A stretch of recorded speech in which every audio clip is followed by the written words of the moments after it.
Night falls on the golden age of humanity. Sons shall turn upon their father, and his worlds drown in blood. The eye shall open, and the galaxy will burn. Join us, listeners. We go into the canon lore of the Forge World Black Books on Heresy Grad School. Professors Jason, Patrick, and Dave, myself, will dive into the lore of the Black Books and the Black Library novels that we know and love, and explore the heresy as history. So, get a coffee, get your notebook out, and prepare to explore heresy as history with us on Heresy Grad School.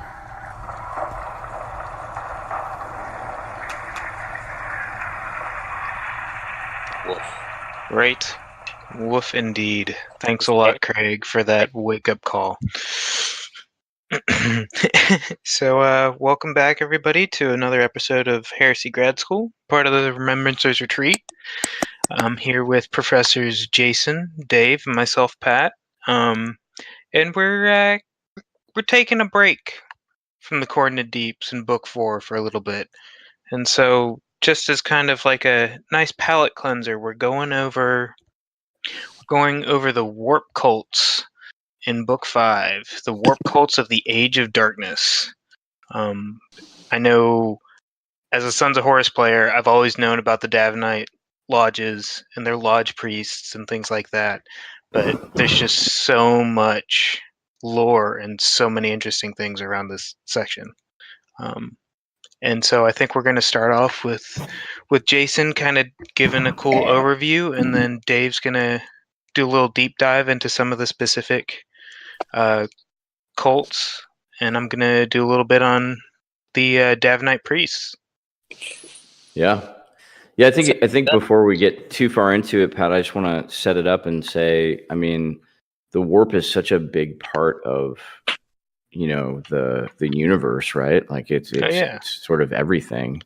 And in 40K, warp cults, chaos cults are literally everywhere, right? Like any Eisenhorn, Ravenor, Gaunt's Ghosts, any novel you read almost in sort of the 40K genre, you're running into some kind of a chaos cult, right? Like the Divine Fraternity or, the Sons of Sec or something. But we don't have a lot of that in the 30K lore, which is why I think this is so cool, because it's an analog back into the heresy. And I think it's really cool the way they think about it and sort of juxtapose it with sort of how we think about chaos cults in the Dark Millennium. Well, I mean, I think at least with,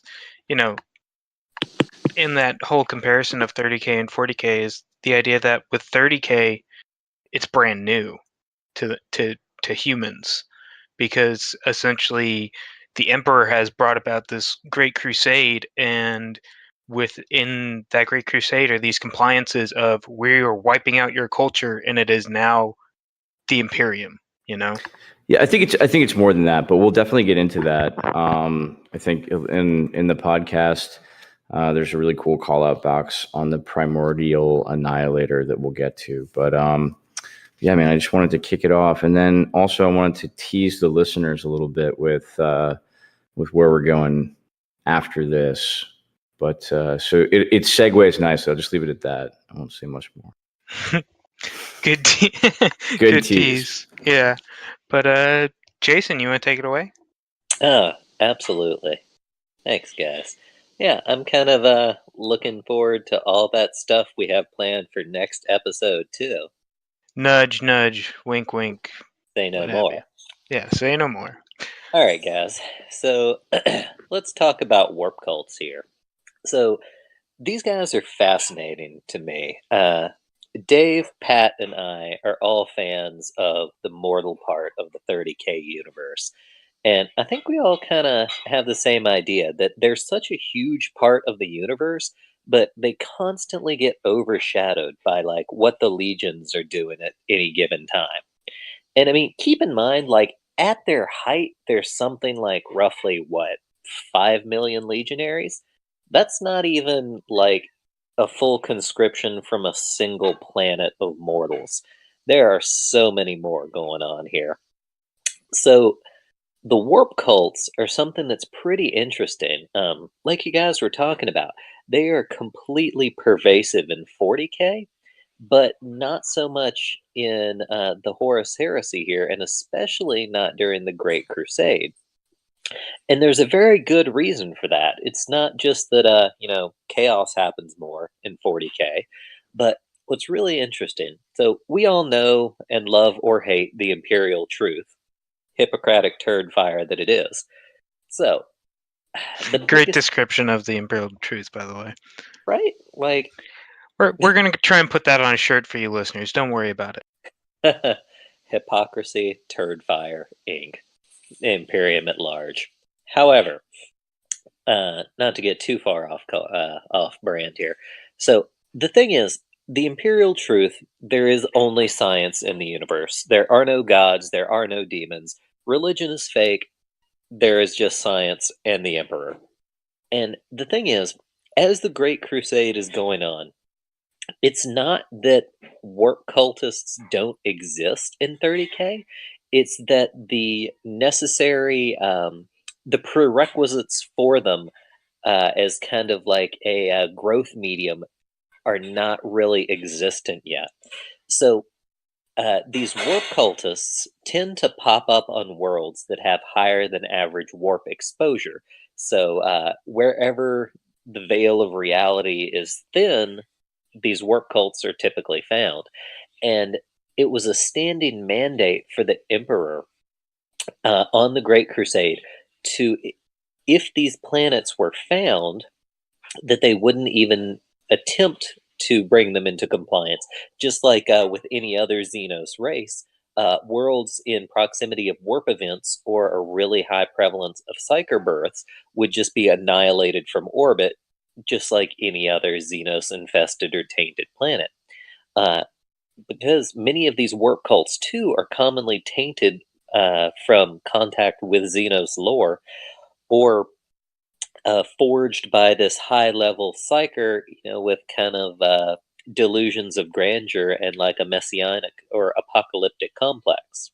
And so that makes sure that during the Imperial Great Crusade, contact with these cults, anything other than in very, very small doses, is relatively minor.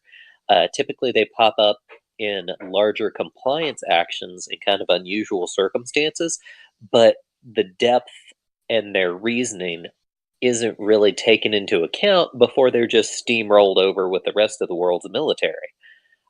There is a small mention of something that just drove both Dave and I to distraction.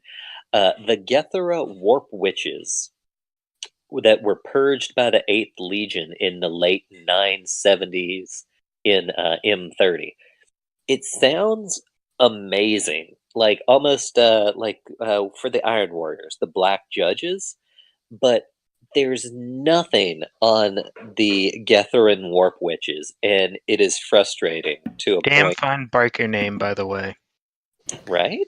Yeah, just for our listeners, like Jason and I both probably spent like better part of an hour trying to dig something up on the Gethera warp witches that were persecuted by the Night Lords across the Varamor reaches. And I looked for Varamor, I looked for Varamor reaches, I looked for Gethera. None of those place names exist. I'm thinking Gethera might be a planet, or it may be just a name, but it's certainly within this region called the Varamor Reaches. So, hey, if any of our listeners know anything that we don't, dude, hit me up and hit us up and let us know, because, yeah, like Jason said, this definitely piqued my interest. But as frustrating as that is, unfortunately, yeah, no details. I mean, come on, guys. you can't set up something that sounds that damn cool and give us zero details. But anyhow, so here's the thing. This mandate of just obliterating these planets from orbit kind of keeps contact pretty low. And this holds true up until about 50 years from the outbreak of the heresy. Now, if you guys remember, your Black Library chronology, the events in the first heretic, where the first word bearers come back out of the warp rift, is about 60 years or so before the outbreak of the heresy. That gives the word bearers a good 5 decades plus to begin to get this idea of heresy and to begin to seed these little warp cults intentionally in planets they've subverted. So the word bearers will conquer a planet. They will start to insert these tiny cults into the populace. And it's really interesting because up until this point, when the cults have come up, they've just been, like I said, steamrolled over. Almost they're kind of not so much hiding in plain sight, but I guess destroyed in plain sight along with everybody else. And whenever they do catch any sort of exposure, they're just spun as yet another false religion that needs to be steamrolled over and replaced with the imperial truth. It's kind of almost like how Horus tries to explain away demons to Loken in Horus Rising by just calling them another Xenos species. Kind of the same deal. They're kind of lumped in there with everything else and then made unextraordinary, by their inclusion there. So during these new compliances by the word bearers, there are tons of fringe worlds that had already been declared compliant that were secretly allowed to continue their warp cult shenanigans, or even actively encouraged to kind of spool up production.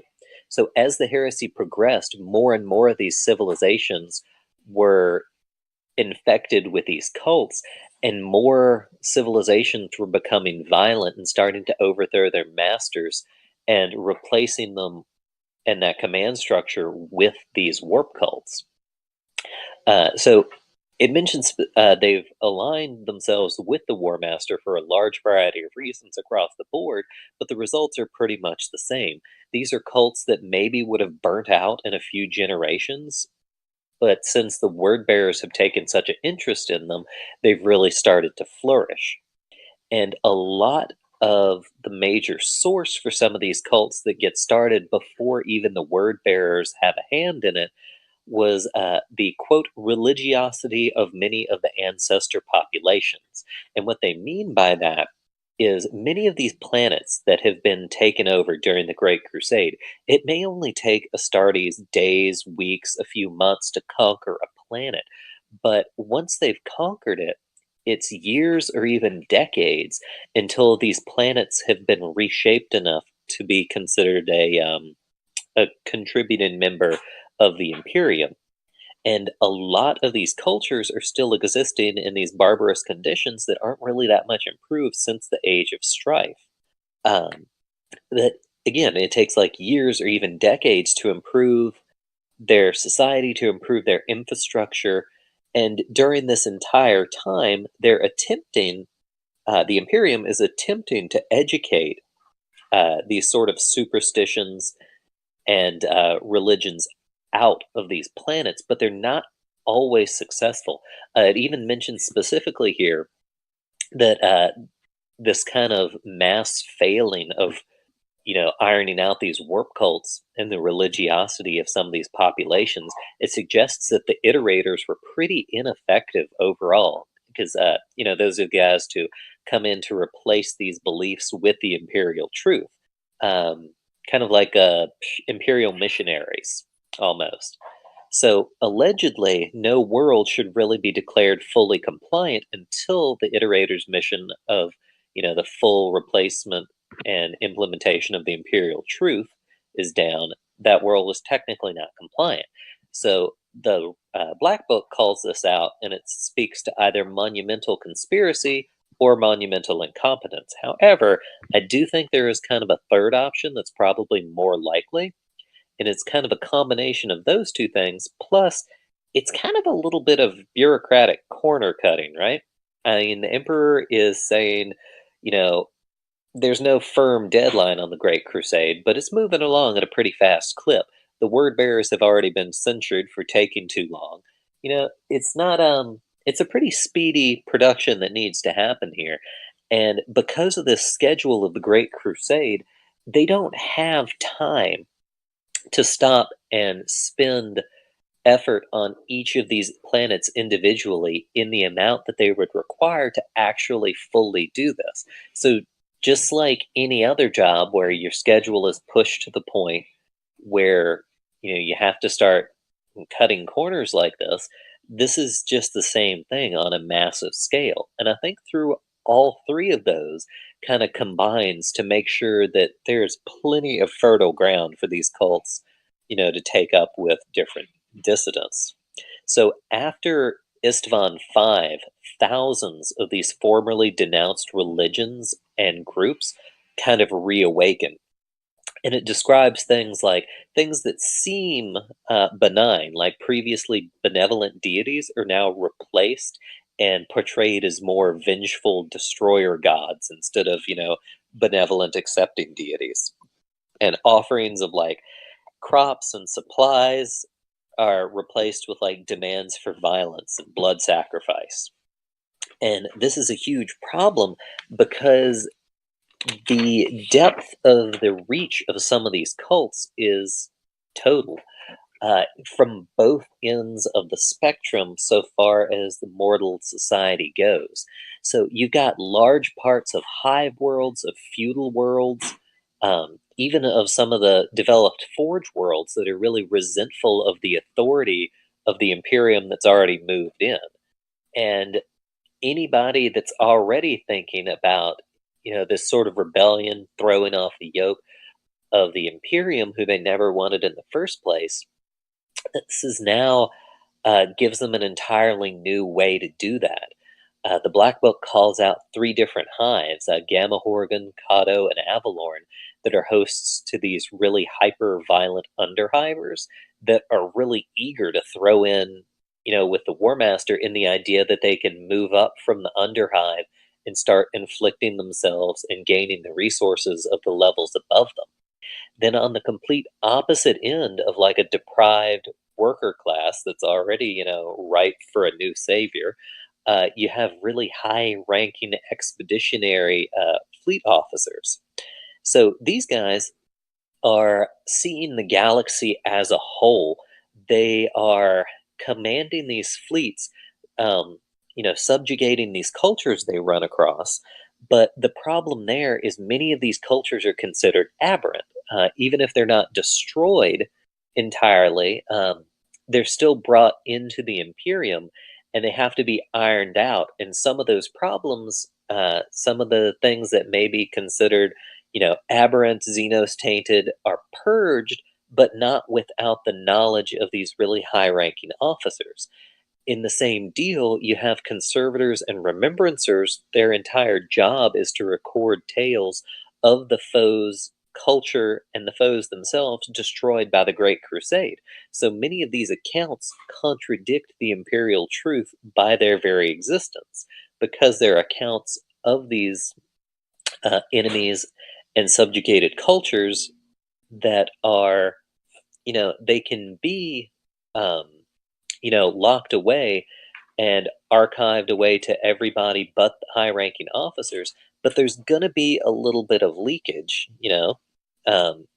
even without the fact that many of these accounts are just lost, or they are, subtly, exposed to the populace, or even some of the senior conservatives are actually conservators, excuse me, are compromised.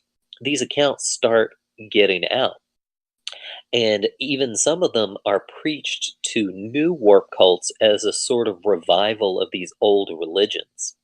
Now, what's really interesting is as these warp cults are starting to increase in number, after Istvan V, even before that, Calth displayed a far more active effort to kind of contradict the imperial truth to anything we've seen before. The 17th Legion spent that entire 5 decades prior to the heresy seeding these warp cults in all the worlds they brought to compliance. They actually thought of them as sort of holy worlds as they were complying them. But even though they're seemingly civilized, they're still these hotbeds of heresy right below the surface. And on top of that, they almost attract different cultures and kind of blowovers from other cultures that have been destroyed or brought into compliance that can't or do not accept the imperial truth. It's like a sort of like a magnet for rebellion, and that is definitely seen in the most prevalent way in Calth. The word bearers really made an art of these warp cults. And with that, I would like to turn it over to Dave to tell you a little bit more in detail about some of these really awesome warp cults. Thanks, Jason. Yeah, that was an awesome setup, man. I just wanted to tell our listeners that the hive worlds that Jason mentioned briefly, Gamma Horgan, Cato, and Avalorn, I did look into those a little bit. So Gamma Horgan is definitely only mentioned in this book, Book 5, but Cato has a fascinating sort of alternate history, and Cato is only talked about in White Dwarf 190 on page 29, and the text of that is that Legio Crucius took heavy losses defending the capital hive against 100 Slaneshi Hell Knights infiltrated and attacked them. So super cool, given what we just talked about, sort of with knights and we love Titans. So Hell Knights, Slaneshi Hell Knights on Cato gets a little call out here, and then Avalorn now also has a really cool history too.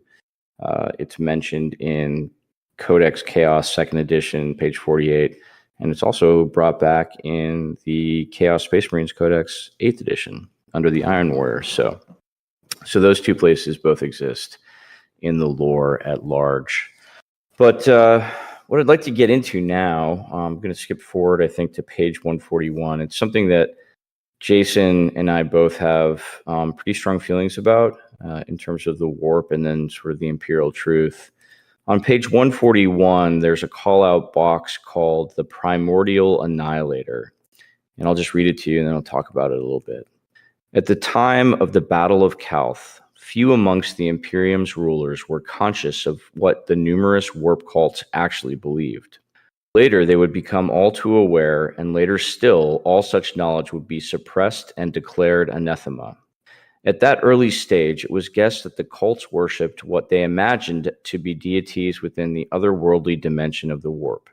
Certainly, navigators and astropaths, and perhaps the Primarchs, were aware that the Empyrean was host to an order of life that had no analog in the material universe, but which was able to interact in a limited fashion with it. In particular, through those who had been born with psychic abilities ranging from enslavers to Sinuyan. Sinuyan are psychically active, I don't know, Jason, what would you call them? Little beasts? They're like little brain sucker things. They're super weird, if nothing else. Yeah, the Sinuyan are definitely part of the deep lore of the Warhammer universe, and we'll get into that a little bit, I think, in our next couple episodes. But yeah, I think we might touch on that a couple times. Hey, what'd I tell you both about spoilers? I thought that was really cool. I mean, it's still cool, but don't get any ideas, listeners. So investigations, interrogations, and single intercepts revealed myriad occult terms in use amongst the cults, much of it beyond classification, but there remained certain terms and precepts that appeared over and again. The primordial annihilator was one such term, a title determined to refer to the warp itself, as if the Empyrean were some vast gestalt consciousness which the warp cults appeared to venerate. Others referred to the octet and the eightfold path, ascribing an unfathomable formulae and a dark purpose to those entities they believed guided their actions.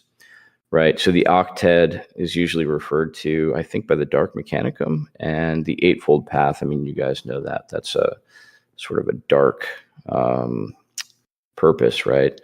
So this is sort of getting back to what Jason talked about, and it's in the early days of the heresy, the Great Crusade. The warp was not something that was imbued with like sort of a malevolent sentience, right? Like a gestalt intelligence. They were extra dimensional Xenos races, right? So that's how they sort of played it off, right? This wasn't against the imperial truth because these were not demons. These were just beings from another realm that you couldn't easily define in terms of species, and sort of they didn't adhere to the laws of physics and nature that we knew about. And I still think that has like some validity. So but it's interesting as you go down the rabbit hole, you get closer to Moloch and the battle for Terra, where you see a lot of corruption, right? You start to see the downfall of the legions, that I think the hypocrisy of the imperial truth, sort of begins to sort of come more into question, right? But what we've got in this book, in book 5, on page 142, are the warp cults themselves, the ones that we know about that were present at Calth.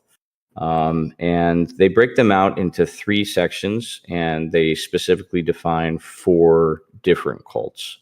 The first section they talk about is the unclean horde.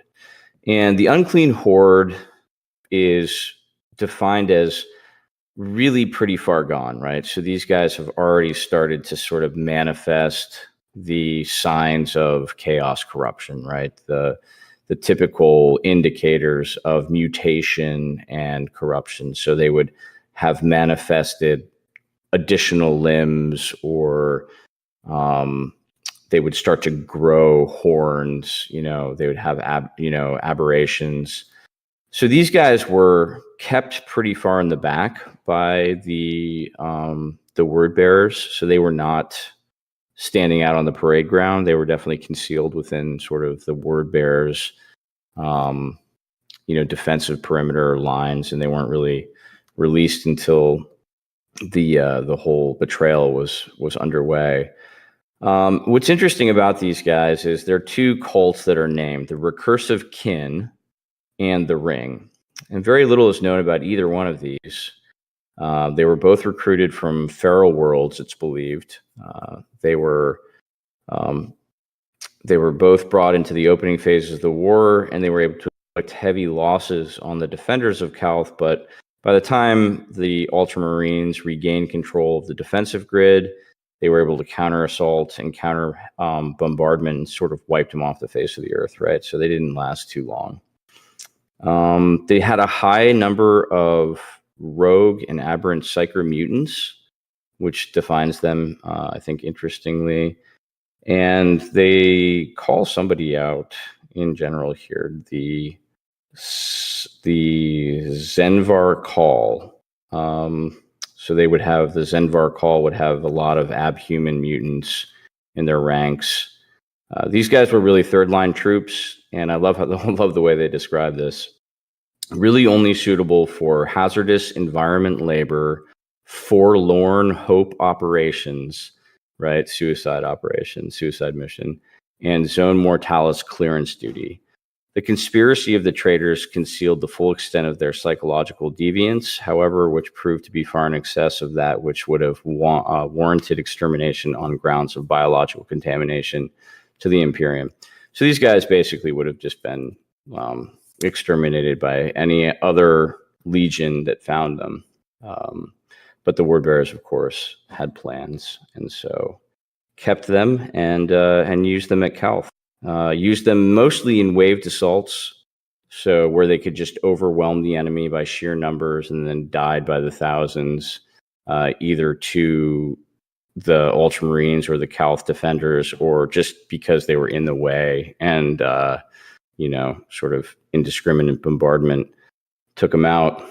So they're an interesting way to play. I think they're an interesting way to think about some of the cults that were there, because not all the cults are created equal, right? So these guys would be pretty far gone.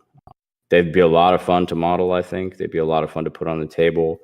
You just have a lot of really, really wacky, corrupted dudes running around, and a high degree of psychers. So next we have the Crimson Brotherhoods, and these are described as being the Brotherhood of the Knife.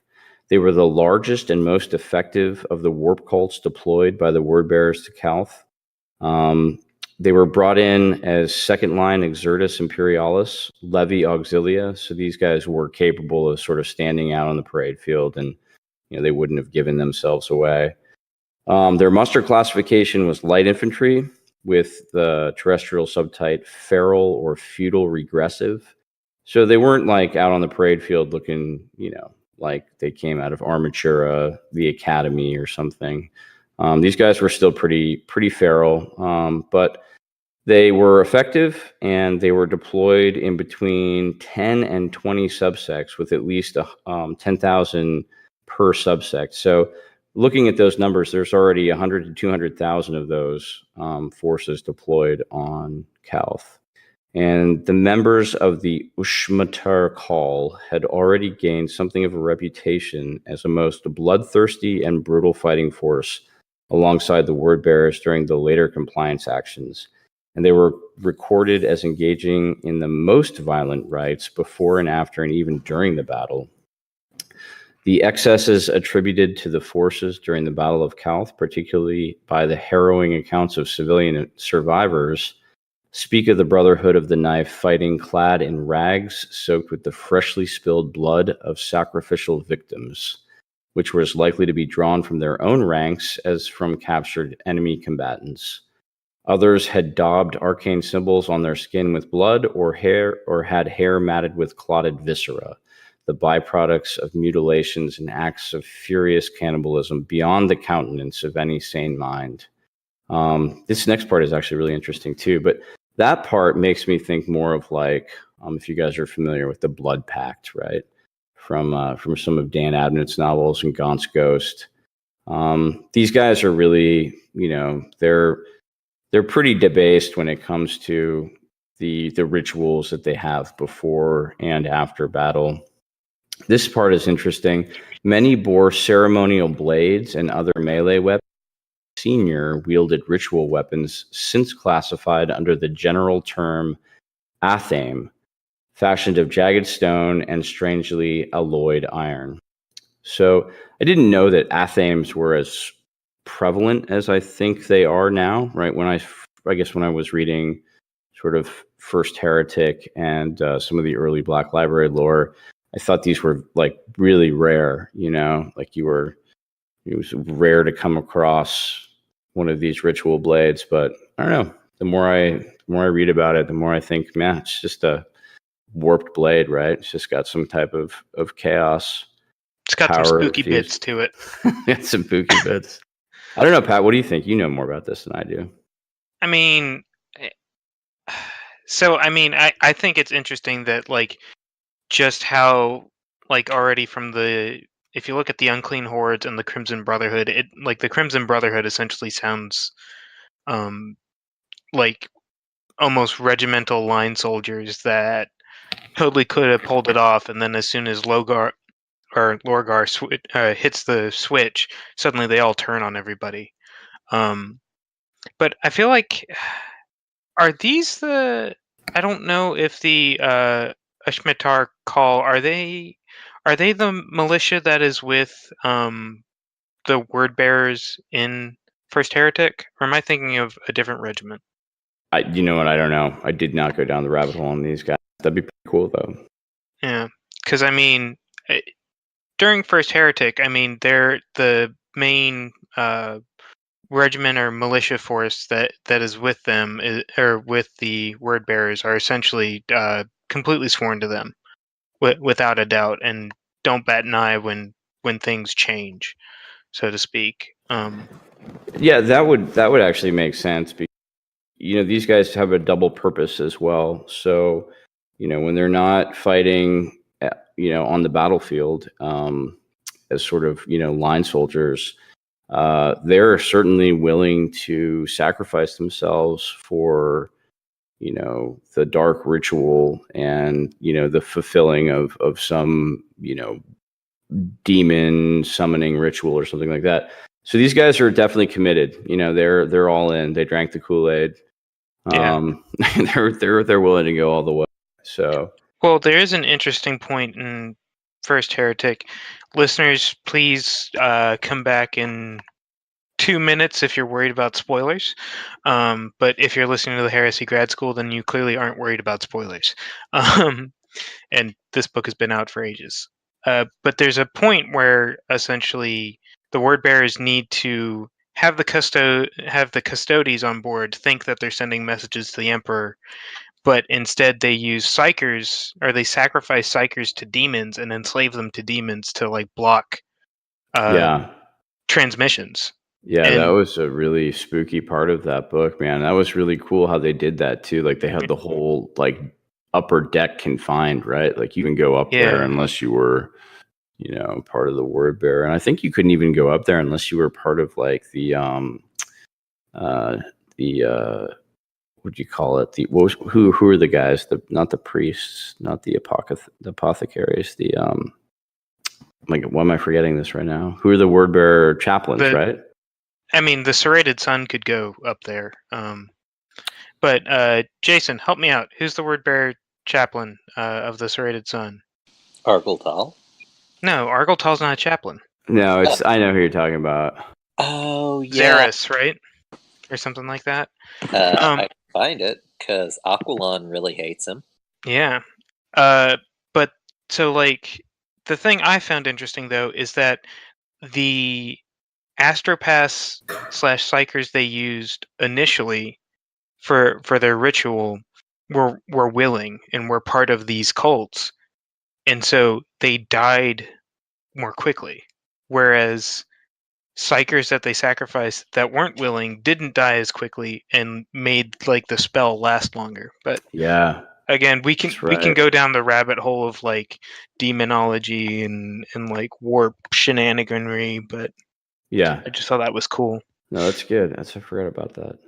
So, the last cult I guess like the last archetype of cult that's on Calth that we know about, are somebody called the Mandari, right? And so the Mandari are gene bound. They're a gene bound cult, of which very little is known. But I think for me, they're the most fascinating. I did try to look these guys up. There is no other reference to them that I could find. But I'll tell you a little bit about what they are and sort of what they do. So what's known about these guys from captured fragments and from their sacred texts, and examining sort of their dead, is they were bound by some aberrant combination of technology and genetics to the service of the warp.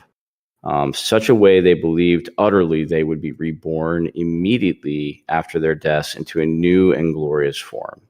The word bearers, it appears, promised the Mandari genekin that they were, in essence, immortal, while a great many of the warp cults committed to the Battle of Calth and elsewhere likely held similar beliefs. Those of the Mandari were far more than dogma or esoteric metaphor. Accounts submitted by Ultramarines units following the Battle of Calth and subsequent underworld war describe incidents of spontaneous mutation of a singular character far beyond the most extreme cases of bioaberration previously recorded by Imperial savants, up to and including the bloody revivification of the dead. Forensic examination of recovered corpses by the Legion's apothecaries obtained during the Underworld War also record numerous medical anomalies, such as unnecessary surgical interventions and seemingly non-functioning implantations of extraneous foreign matter. So these guys were pretty twisted. They were putting some stuff inside of them which didn't necessarily help with the normal functions of day-to-day life, but certainly had some type of warping effect on them. And what happens when so within a period of a few minutes to several hours after death, the body of a slain Mandari might begin to convulse and then thrash, bones snapping and flesh distending to the extent of acquiring additional mass by unknown means. Ruined flesh would reknit, and the fallen Mandari becoming a bent, split, and twisted thing, which bore little resemblance to the human form, and that moved across the ground in an entirely unnatural rapid gait and was impervious to pain and trauma. Killing the returned Mandari took bravery, discipline, and concentrated fire. And the defenders of Cal soon learned that only severe trauma inflicted to a Mandari cultist's central mass would ensure the horrific process did not occur. By their very nature and the fact that they could only be killed by the most destructive of means, the reanimated Kal Mandari proved impossible to study. So, I mean, these guys just sound like fucking super badass zombies. Like as soon as you kill them, they're gonna come back, and then the only way to kill them again is just pretty much like obliterate them. Bring out the heavy flamers, right? Yeah, totally. Bring out the heavy stubbers. So they sound like super sentient zombie men or cultists. Yeah. Like they do there's some ritual they under through a combination of technology and genetics, which is really interesting. I like that. I like the idea that you can sort of encode warp into your genetics, which is obviously what the Primarchs did, right? Which is part of the Primarch project. Right. The Emperor, used the gene labs on Luna and his knowledge of the warp to encode that into their genetics. So these guys obviously figured out a way to do it too. I don't know, Pat or Jason, I don't know if you guys read Praetorian of Dorn and Andromeda 17. She's part of the almost extinct gene cult of Luna. I can't remember what their names are. But it made me think of this a little bit. Like, obviously, they're not as corrupted or tied to the warp as the Mandari are, but it's sort of similar in that you can encode certain things into genetics. Like they had the Andromeda 17, the gene cult on Luna had a super high percentage of psychers, and they were all women too. So I want to say they were almost all psychic of varying levels, and they were all women. And so they had this. They were born in vitro, right? So they were embryos, and they were just grown, and they were all reincarnations of a previous life form. But that's a segue. That's kind of interesting. Yeah, they're super interesting. So I think, Pat, that leaves us with just the call out box on the bottom of page 143. If you want to take us through it, man. Yeah. So Davenite Lodge priests. I know probably people have seen the Forge World model for these guys, and you've heard about them. They were in, they were on Davin, or they're Davinites. But when Horus fell to the what was the actual name of the blade? I'm trying to remember. Help me out here, Dave. It was the Serpent Lodge. Right. I mean, the Serpent Lodge saved him and essentially showed the War Master the universe and the primordial annihilators. It was the Athame, right? That it was the first Athame that we found. Yeah. Sorry. Yeah, and after that, the Davenite Lodge priests essentially became integral in all of the traders' plans, and there was even an entire society of them living on the Ventral Spirit. But what I found interesting is they at the second paragraph of this call out, and I'll just read it out. The warrior lodge priests appear to serve a higher interest than the individual cults, and may have been acting in concern with certain conspirators at the highest levels of the traitor leadership, in particular with the dark apostles of the word bearers, who it is apparent had a hand in countless atrocities across thousands of worlds. While some lodge priests served as advisors in matters of prophecy and the warp, others acted as high priests under whom multiple cult bodies could be gathered together. All were schooled in the darkest arts of warpcraft and were able to call upon and wield the most terrible of warp-born powers and aberrant psychic abilities, making them one of the most dangerous classes of the War Master's allies outside of the traitorous Legiones Astartes. And it's kind of interesting. Not everyone has read this short story, but in the short story Twisted, it's about Malagos the Twisted, and it happens right before all the events on Moloch and things like that. Essentially, he is trying to figure out what the Davenite Lodge, which is which is a sect of the Serpent Lodge on the Vengeful Spirit, wants. And they try and trick him, and they try and essentially put a demon in his body in order for them to get to the War Master, because they think the War Master is like, if he dies or if they get some of his blood, they can use that and open up the rift and bring even greater demons out. And he actually kills the entire the lodge at the end of that book. So, spoilers. Wait, Malagos kills the entire Serpent Lodge Mm-hmm. before Moloch? Before Moloch, yeah. In the Twisted, he's trying to find more power, and they try and trick him into a ceremony to put a demon inside of him.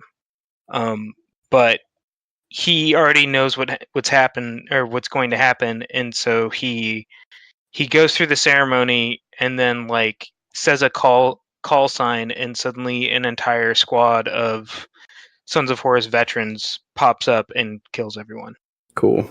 And he learns the demon's name that they want to use against him, and so he uses that to kill the demon. Malagos is a pretty cool guy. Yeah. Like Malagos. Yeah. But I mean, so even then, the way the lodge priests are described, like they also had a big hand in just like the warrior lodges of the Astartes, at least the traitor Astartes, and even some of the loyalist Astartes who had lodges. Just kind of spread the word, and the War Master used them to spread the word throughout the galaxy, like post Davin. I was gonna say this is like after Davin, right? So after Horus this is right after Davin, sort of resurrected, and then the priests of the Davenite lodges are sort of what they're like given carte blanche, and they're added into the expedition. Yeah, so like, you know, like Remembrancers or other archivists, they're just suddenly there. They're part of that human crew, that human population. And yeah. But, so we know about the Serpent Lodges, and actually this ties back to our night discussion, but House Earthane, Horus sent an envoy of Raven Lodge priests to them, and so that is why that's one of the reasons why all of their knights have the raven symbol on them in all their call-out boxes. That's pretty cool. It's because the raven was a sign of like godliness, and a greater power, and so like that almost solidified the part of House Earthane that stayed with Horus, that didn't go free blade or mercenary. That solidified their loyalty to him as traitors. Yeah, man. I mean, they're a fascinating sort of example of like a warp cult that has become so prevalent that they're essentially like that's their whole culture, right? It's like the culture of Davin. Yeah. It's just pervasive, and they have they're described as having really the most powerful aberrant psyker abilities. So even like, your basic warrior lodge priest is going to be probably like a beta or a gamma level psyker, right? So most definitely, yeah. So they're pretty infused. Yeah, and then so also, I mean, just as kind of like another side note is the thing about Davin is that like it was essentially right in the middle of the rune storm when they were trying to create it. But it was then destroyed by, I'm trying to remember, I think it was Sanguinius, Gilliman, and the lion. Yeah. That basically caused the rune storm to blow out like a bait over time. But yeah, that. I don't know that whole story as well as I want to, like why Davin was the focal point of the rune storm, when I thought it was Lorgar's like machinations in sort of Ultramar and Calth and then on New Syria. Like I thought it was Lorgar setting up all of that through all the sacrificing and all the chaosy cultiness. Yeah, I thought that was interesting too. And that's another rabbit hole that we're going to have to hop down. But just the idea that like, Davin plays a pivotal role in Horus realizing that, there's gods out there and his father's doing it wrong. And then also this giant storm that stops everything, Jason, do you know why the rune storm was like, do you know why the rune storm blew out when the lion Sanguinius and Gilliman destroyed Davin? I don't even know what story that is. Gotta look it up, man. Isn't it rune storm? Yes, I mean that would make sense. But I don't know. The way it's a little awkward if it. Yeah. Turns out Runestorm is actually just the Primarchs having a picnic on Terra. But like the way it's described is Davin is like the central point of that storm, and it becomes a demon world. I guess. That's cool. Yeah. I mean, that's where Horus was eventually. I mean, he was initially reborn there, so right? Kind of like the, I don't know, ground zero of the heresy. The epicenter. Yeah, I could see that. And then afterwards, okay, I guess I got to go read that story now. But I mean, there's that whole thing of like there are echoes in the warp, and so like like Jason was saying, I imagine something like that, something that pivotal and something that important would have such an echo that'd be like the perfect place to do it. Which, like, I mean, Cadia would be another good example of where they could have done it, but the Eye of Terror is already there. So. Well, speaking of the warp and echoes and what lives in the warp, I feel like that's a really good segue into what we're going to be talking about, probably for the next few episodes. I don't know. Should we really tell them, or should we let them guess some more? I don't know. I mean, it would be more fun to like leave them spitefully hanging and have them guess. Yeah. And just like tease little things, like we'll put the corner of a call out box here, or like a single letter on the Facebook page. What page does this go to? Yeah, I'm all for it. But no, let's not keep them guessing. Dave, Jason, if you would do the honors. Well, I think an important thing to know about all three of us, besides just being really cool dudes, is all three of us share something in common. We really like sports. Yeah, totally. I do the sports, earn the points. However, we're also all 1,000 Suns players. So, that's true. Yeah. Dave, Pat, and I are going to be diving deep into that sweet, sweet lore. Very apropos considering our next topic over the next probably more than just a few episodes. It's going to be the history of the 1,000 Suns and the 15th Legion as a whole. Yeah, definitely looking forward to it. We're going to do a lot of exploration of the early lore of the 15th Legion, probably as far back as we can go, right? Like, sort of. I know they were part of the initial, or they were part of some of the late compliance. Not late compliance. They were part of some of the late unification wars, which is pretty before they were badass. Thousand Sun. Yeah, man.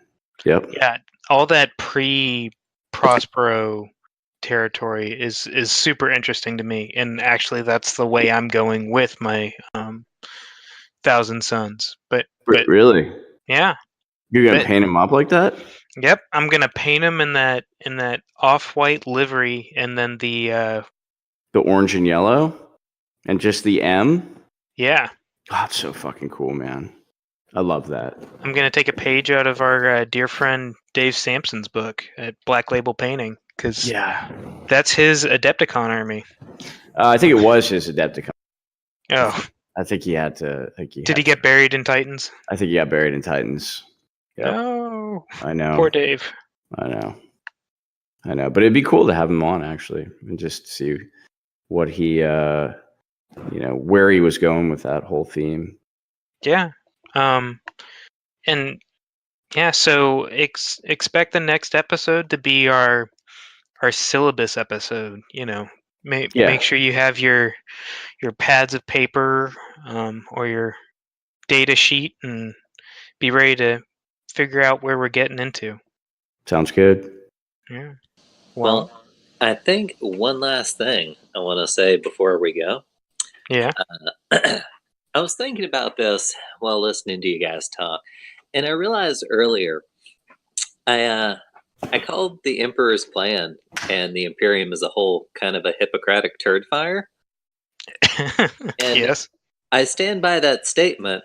I just need the listeners to know that as long as I've been in healthcare, I do know the difference between Hippocratic and hypocritical. And that probably would have been a good thing to mention. Yeah, it's true. It's true. You were on a roll. I didn't want to say anything, but the Emperor can do no harm. It's really what Jason's trying to say. Yeah. His sons can, but no, the Emperor can do no harm. The Emperor only has your best wishes.